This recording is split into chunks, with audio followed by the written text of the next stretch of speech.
सुप्रभात साथियों। आज आपके समक्ष हम हिंदी साहित्य से संबंधित कुछ प्रश्नोत्तरी को लेकर के उपस्थित हुए हैं। बहुत ही बेहतरीन प्रश्न है, आप वीडियो पर बने रहिएगा। मैं व्याख्या करता चल रहा हूँ। निम्नलिखित रचनाओं में से सतसई परंपरा की सबसे पहली रचना, प्रश्न को ध्यान दीजिएगा। निम्नलिखित रचनाओं में से सतसई परंपरा की, जो कि सतसई परंपरा जान ही रहे हो, बिहारी की रचना है, तो पहली रचना कौन सी हो सकती है? ऑप्शन आपके 4 ऑप्शन आपके समक्ष हैं। समय आपको मिलेगा 10 सेकंड का, उसके बाद हम विकल्प को लाक कर देंगे। ठीक है, समय आपको 10 सेकंड का मिलेगा। तो कौन सी रचना हो सकती है? जिन साथियों ने ए ऑप्शन किया होगा बिल्कुल राइट है। ठीक है, जिन्होंने ए ऑप्शन किया होगा बिल्कुल राइट है। आते हैं हम अगले क्वेश्चन पर। अगला क्वेश्चन हमारा क्या कहता है? अगला क्वेश्चन बहुत बेहतरीन प्रश्न है दोस्तों, बिल्कुल आप वीडियो को स्किप मत करिएगा। अपभ्रंश भाषा का साहित्यिक विकास निम्नलिखित अवधि में हुआ। यहाँ पर समय पूछ रहा है, इनमें से किस अवधि में अपभ्रंश भाषा का साहित्यिक विकास हुआ था? क्योंकि अपभ्रंश भाषा आदिकाल से संबंधित है। हम आपको थोड़ा सा संकेत दे रहे हैं, अपभ्रंश भाषा आदिकाल से संबंधित है। तो यहाँ से जो आपको आंसर होगा, ऑप्शन को आप पढ़िएगा, क्योंकि अगर हम इसको पढ़ेंगे तो टाइम हमारा ज़्यादा लगेगा। तो जिन्होंने बी ऑप्शन किया होगा बिल्कुल राइट है। ठीक है, बी ऑप्शन जिसने किया होगा राइट है। 8वीं से 14वीं सदी। ठीक है, 8वीं से 14वीं सदी। ठीक है, तो यहाँ पर अपभ्रंश भाषा का साहित्यिक जो है विकास। आते हैं अगले क्वेश्चन पर। अगला क्वेश्चन हमारा क्या कहता है? साथियों अगला क्वेश्चन देखिएगा, बहुत बेहतरीन प्रश्न है आपके लिए। अपभ्रंश काव्य का सुप्रसिद्ध छंद। अपभ्रंश काव्य का आपको बता ही दिया कि अपभ्रंश काव्य जो है आदिकाल से संबंधित है, और आदिकाल का जो नाम है सबसे पहले हजारी प्रसाद द्विवेदी ने दिया था। आदिकाल के प्रथम कवि वो वाल्मीकि माने जाते हैं। आदिकाल के जो प्रथम कवि हैं वाल्मीकि हैं। तो यहाँ पूछ रहा है अपभ्रंश काव्य का सुप्रसिद्ध छंद। जिन्होंने डी ऑप्शन किया होगा बिल्कुल राइट है। ठीक है, जिन्होंने डी ऑप्शन किया होगा बिल्कुल राइट है। अगले क्वेश्चन पर आते हैं दोस्तों। यहाँ पर प्रश्न को मत देखिएगा, प्रश्न की संख्या घट बढ़ भी सकती है, क्योंकि अपभ्रंश भाषा का विकास किस भाषा से हुआ? दोस्तों आपको समय 10 सेकेंड। अपभ्रंश भाषा का विकास किस भाषा से हुआ? तो अपभ्रंश भाषा का विकास दोस्तों, यहाँ पर जो इसका क्रम चलता है, सबसे पहले आती है हमारी संस्कृति। ठीक है, संस्कृति के बाद हमारी आती है पाली। ठीक है, पाली के बाद हमारी आती है प्राकृत। देखेगा इसको, इसी क्रम से चल देगा। कभी कभी क्रम मिलाने को पूछ लेता है। अब प्राकृत के बाद आती है हमारी अपभ्रंश। क्या आती है? अपभ्रंश। ठीक है, क्या पूछ रहा है? अपभ्रंश भाषा का विकास किस भाषा से हुआ? तो प्राकृत के बाद अपभ्रंश आ गई, और अपभ्रंश के बाद हमारी आती है अवहट्ट। क्या आती है? अवहट्ट। ठीक है, और अवहट्ट के बाद हमारी आती है पुरानी हिंदी। क्या आती है? पुरानी हिंदी। और पुरानी हिंदी के बाद फिर आती है हमारी क्या? हिंदी। तो दोस्तों इसका क्रम है, पूछ लेगा कभी कभी इसमें से क्रम मिलाने को पूछ लेता है। अब आपको उत्तर पता हो गया होगा ना, कि संस्कृत के बाद पाली, पाली के बाद प्राकृत, तो प्राकृत के बाद हमारी क्या आ गई? अपभ्रंश। अपभ्रंश का मतलब होता है बिगड़ा हुआ रूप। अपभ्रंश का मतलब होता है बिगड़ा हुआ रूप। बिगड़ा हुआ रूप, या फिर निकृष्ट, या फिर गिरा हुआ। अपभ्रंश का मतलब या फिर टूटा फूटा। तो आपको पता चल गया होगा इस प्रकार से डिटेल को समझने की। तो जिन दोस्तों ने प्राकृत को लाभ किया होगा, अपभ्रंश भाषा का विकास किस भाषा से हुआ? तो क्या हुआ? प्राकृत। ठीक है, प्राकृत के बाद हमारी अपभ्रंश आई, और अपभ्रंश के बाद हमारी अवहट्ट आई। अवहट्ट के बाद हमारी पुरानी हिंदी। पुरानी हिंदी को गुलेरी ने कहा था। ठीक है, पुरानी हिंदी का सबसे पहले प्रयोग किसने किया था? गुलेरी ने किया था। ठीक है, इसको भी नोट करें, एक प्रश्न यहाँ भी बन गया था। गुलेरी जी ने प्रयोग किया था, पुरानी हिंदी कहा था। ठीक है, आते हैं अगले क्वेश्चन पर। अगला क्वेश्चन हमारा क्या कहता है साथियों? अपभ्रंश भाषा का प्रथम कवि किसे माना गया है? ध्यान दीजिएगा, बहुत बेहतरीन प्रश्न है। आदिकालीन कवि, आदिकाल के जो हमारे प्रथम कवि हैं वाल्मीकि हैं। यहाँ पूछ रहा है अपभ्रंश भाषा का प्रथम कवि, तो जिन लोगों ने स्वयंभू को किया होगा बिल्कुल राइट है, ये अपभ्रंश भाषा के कौन है, स्वयंभू प्रथम कवि हैं, ठीक है, अपभ्रंश भाषा के। और एक ऐसे कवि हैं दोस्तों, ये जैन कवि हैं, नोट करना, कैसे कवि हैं, जैन कवि हैं, कौन, ये स्वयंभू क्या हैं, जैन कवि हैं। और किसने कहा इसको, डॉक्टर राम कुमार वर्मा। ये सब प्रश्न बनते चले जा रहे हैं, डॉक्टर राम कुमार वर्मा, डॉक्टर राम कुमार वर्मा के अनुसार अपभ्रंश भाषा के प्रथम कवि स्वयंभू हैं, ठीक है। और इसके बाद जो इसके बाद है स्वयंभू है, और इसके बाद जो सरहपा को किसने माना था, सरहपा, सरहपा को माना था राहुल सांकृत्यायन, राहुल सांस्कृत्यायन, सांस्कृत्यायन ने माना था, ठीक है। कब माना था, 769 ईस्वी, या फिर 8वीं सदी, या फिर इसको हम 8वीं सदी भी लिख सकते हैं, ठीक है, क्योंकि 769 है ना, ये 8वीं सदी आने वाली है। तो सरहपा को राहुल सांकृत्यायन ने क्या माना था, प्रथम कवि माना था, ठीक है। और पुष्पदंत को, ये हमारे हो गए, पुष्पदंत को माना था किसने, शिव सिंह सेंगर, शिव सिंह सेंगर, ये भी प्रश्न बनता है, शिव सिंह सेंगर, शिव सिंह सेंगर ने पुष्पदंत को पहला कवि माना था, ठीक है। शिव सिंह सेंगर ने पुष्पदंत को पहला कवि माना था, कब माना था, 10वीं सदी में माना था, कब माना था, 10वीं सदी में माना था, नोट करिएगा इसको सब, ये प्रश्न ही बन रहे हैं, ठीक है, 10वीं सदी में इसको माना था। और इसके बाद राजा मुंज को किसने माना था, राजा मुंज, राजा मुंज को किसने माना था, गुलेरी ने माना था, किसने माना था, गुलेरी, राजा मुंज को किसने माना था, गुलेरी ने माना था, ठीक है। और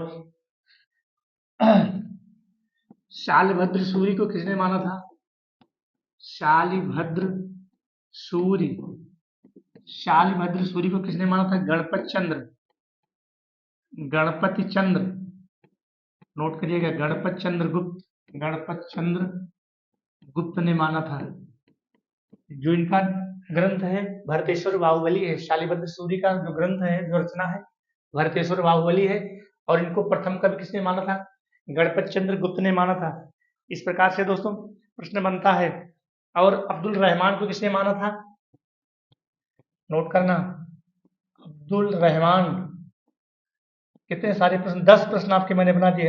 अब्दुल रहमान को माना था हजारी प्रसाद, किसने माना था, हजारी प्रसाद, हजारी प्रसाद द्विवेदी कब माना था, 15वीं सदी में, 15वीं सदी के। तो इस प्रकार से प्रश्न बनते चले जा रहे हैं, नोट करिएगा। राजा मुंज को प्रथम कवि माना था गुलेरी, शिव सिंह सेंगर ने माना था किसको, शिव सिंह सेंगर ने माना था पुष्पदंत को।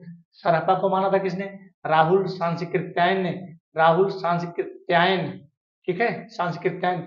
और ये हमारे कौन है, जैन कवि हैं, स्वयंभू कैसे कवि हैं, जैन कवि हैं, किसे माना था, डॉक्टर राम कुमार वर्मा ने। शालभद्र सूरी को किसे माना था, गणपत चंद्र गुप्त ने। शालभद्र सूरी कैसे क्या है, भरतेश्वर बाहुबली। तो दोस्तों एक प्रश्न तो यहाँ से बना ही, यहाँ से मैंने 5 प्रश्न आपको और बना दिया, तो प्रश्नों की संख्या कितनी हो गई, 6 प्रश्न हो गए, एक ही विकल्प से 6 प्रश्न हो गए, ठीक है। अगला प्रश्न है, अपभ्रंश में राम के चरित्र के आधार पर लिखित प्रबंधात्मक रचना निम्न में से है, निम्न में से है। तो विकल्प को आपको पढ़िए, क्योंकि विकल्प हम पढ़ेंगे तो टाइम ज्यादा लग जाएगा। अपभ्रंश में राम के चरित्र के आधार पर लिखित प्रबंधात्मक, नोट करना, बहुत बेहतरीन पॉइंट है, राम के चरित्र के आधार पर, हमारा क्या है, पाउंचरित है, क्या है दोस्तों, पाउंचरित, थोड़ा सा यहाँ त्रुटि हो गई थी, पाउंचरिव ये शुद्ध नाम है। जिन्होंने ए ऑप्शन किया होगा बिल्कुल राइट है, ए ऑप्शन राइट है, पाउंचरिव, ठीक है। अगले प्रश्न में चलते हैं। अगला प्रश्न हमारा क्या कहता है, पाहुड़ दोहा के रचनाकार कौन थे। पाहुड़ दोहा आदिकाल की रचना है दोस्तों, ठीक है। पाहुड़ दोहा के रचनाकार कौन थे, जिन साथियों ने, राम सिंह को लाके, राइट है, राम सिंह, ठीक है। पाहुड़ दोहा आदिकालीन रचना है। अगला क्वेश्चन हमारा है, बिल्कुल हमारे बनाए हुए प्रश्न है साथियों, निम्नलिखित हिंदी काव्यों में से कौन सा काव्य अपभ्रंश से बिल्कुल भिन्न है? बेहतरीन प्रश्न है। अपभ्रंश से बिल्कुल भिन्न है। अपभ्रंश, जैसा कि आपको बताया, अपभ्रंश का मतलब ही होता है बिगड़ा हुआ रूप, विकृत रूप, गिरा हुआ रूप, है टूटा फूटा रूप। तो अपभ्रंश काव्य किस काल की रचना है? आदिकाल की रचना है। तो संत काव्य का तो आदिकाल से कोई संबंध ही नहीं है, क्योंकि आदिकाल में दोस्तों वीर वीरों से संबंधित रचनाएं लिखी गई, आपको पता ही है। आदिकाल में वीरों से संबंधित रचनाएं लिखी गई, श्रृंगारिक रचनाएं भी लिखी गई, जैसे हमारे विद्यापति हैं, उन्होंने श्रृंगारिक रचनाओं को भी लिखा। राम काव्य भी लिखा गया, जो पवन चरित है, इसके पहले भी बता रहे हैं आपको, पवन चरित, वो राम काव्य भी लिखा गया। तो जो संत काव्य है, क्या ज्ञानाश्रय शाखा का है? ठीक है, संत काव्य क्या है दोस्तों? ऐसे प्रश्नों को समझिए, डीपली समझने की कोशिश करिए। ये ज्ञानाश्रय शाखा है। क्या है? ज्ञानाश्रय शाखा।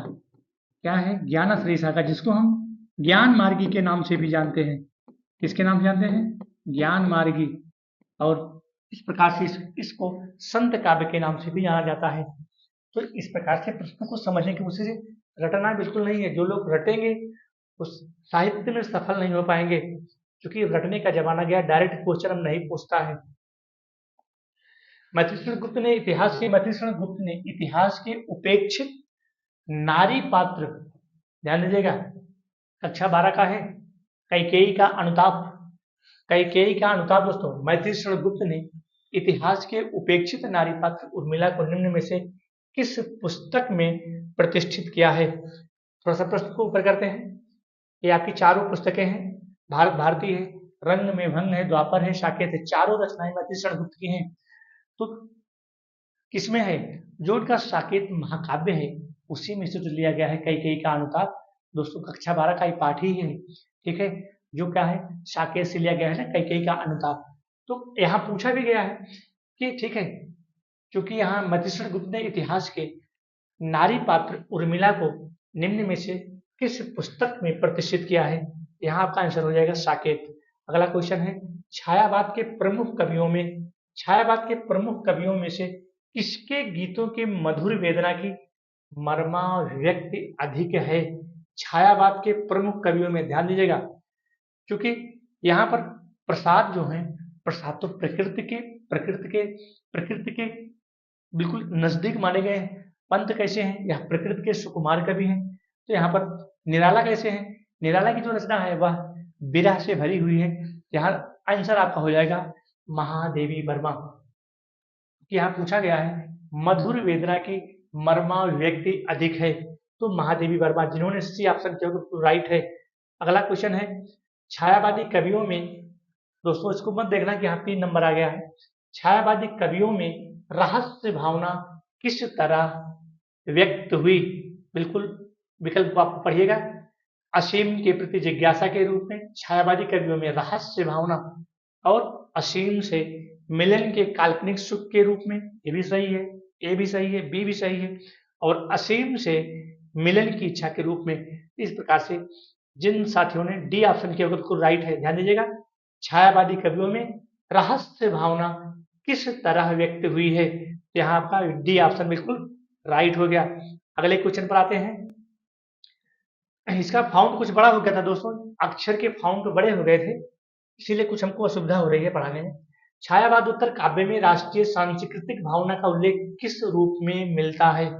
ठीक है, छायावादोत्तर काव्य में राष्ट्रीय, छायावादोत्तर काल को हम शुक्लोत्तर युग के नाम से भी जानते हैं, छायावाद को हम शुक्ल युग के नाम से जानते हैं, और जो हमारा छायावादोत्तर काल है उसको हम शुक्लोत्तर युग के नाम से भी जानते हैं। तो छायावादोत्तर काव्य में राष्ट्रीय सांस्कृतिक भावना का उल्लेख किस रूप में मिलता है? तो यहाँ पर आंसर हो जाएगा आत्मोत्सर्ग की भावना, जिन्होंने सी ऑप्शन किया होगा राइट है, क्योंकि जातीय एकता हो नहीं सकता। अतीत की आलोचना बिल्कुल रॉन्ग है।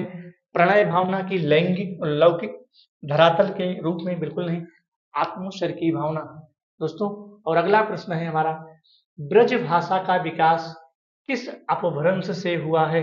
बेहतरीन प्रश्न है आपके लिए। ब्रज भाषा का विकास, जिन दोस्तों ने पढ़ा होगा बिल्कुल सही आंसर देंगे, और कमेंट के माध्यम से बताना दोस्तों कि हिंदी का विकास किस अपभ्रंश से हुआ है। कमेंट के माध्यम से हमें जरूर बताना। हिंदी का विकास, ठीक है, पूर्वी हिंदी का विकास, ठीक है, दोस्तों पूर्वी हिंदी का विकास किस अपभ्रंश से हुआ है? किस अपभ्रंश से हुआ है? जो भी बालक हमारे वीडियो को देख रहे हैं जरूर कमेंट करना कि पूर्वी हिंदी का विकास किस अपभ्रंश से हुआ है। यहाँ पर ब्रज भाषा का विकास किस अपभ्रंश से हुआ है? सौरसेनी अपभ्रंश से हुआ है। ठीक है, ब्रज भाषा का विकास सौरसेनी अपभ्रंश से हुआ है। तो ब्रज भाषा उसमें हमारी आ जाती है, ब्रज भाषा है, ठीक है, खड़ी बोली है, बुंदेली है और बुंदेली है और उसके बाद है 5 भाषाएं हैं सौरसेनी अपभ्रंश के अंतर्गत। दोस्तों 5 भाषाएं हैं। हमारा एक हो गया खड़ी बोली, जिसको राहुल सांकृत्यायन ने कौरवी भाषा भी कहा था। खड़ी बोली हो गया, ब्रज भाषा हो गया, बुंदेली हो गया, मैथिली हो गया और एक है हरियाणवी, जिसको हम बांगुरी के नाम से जानते हैं। तो ब्रजभाषा कहने का मतलब जो सौरसेनी अपभ्रंश है, जिसको हम पश्चिमी हिंदी कहते हैं, ब्रजभाषा उसी में की एक बोली है। ब्रजभाषा उसी में से एक बोली है। और दोस्तों कमेंट के माध्यम से बताना कि पूर्वी हिंदी का विकास या पूर्वी हिंदी किस अपभ्रंश से पैदा हुई है। अगले क्वेश्चन पर चलते हैं।